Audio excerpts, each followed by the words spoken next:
Do you believe anybody can be an entrepreneur? I believe anyone can be on an entrepreneurial team.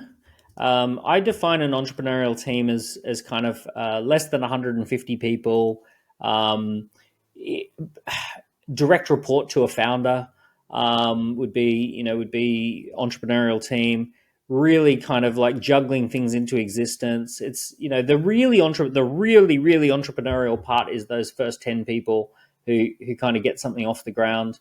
You're doing a lot of innovation work and all of that sort of stuff. For a business to get off the ground, you need a few different personality types who work together.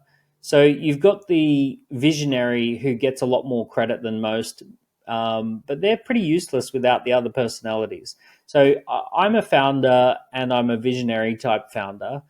Everyone wants to kind of give me a lot of credit and let's take ScoreApp, for example. In the first 3 years, I think we hit about 35 million valuation, super successful business, recurring revenues, clients all over the world, winning awards, all that sort of stuff.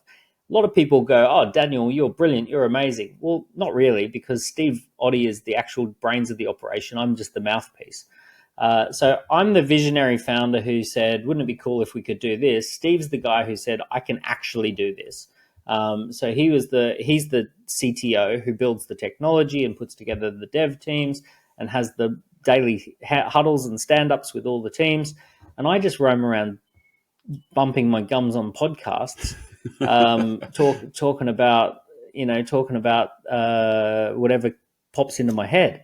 So, Steve is the real brains behind it. So his personality type is the implementer personality. He's the technologist. He's the person who makes things happen.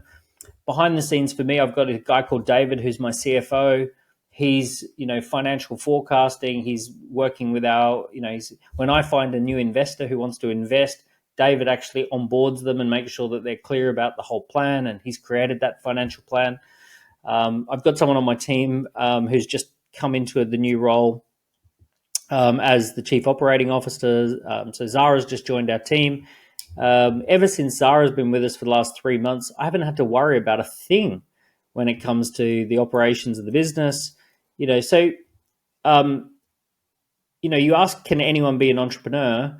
Can anyone be a visionary founder? No, probably not. There are people who are better. There are people that comes very naturally to them, and some people it just doesn't naturally come to them.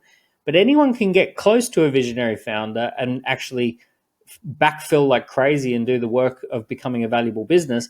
Anyone can be very early stage in an entrepreneurial team and get shares in the business.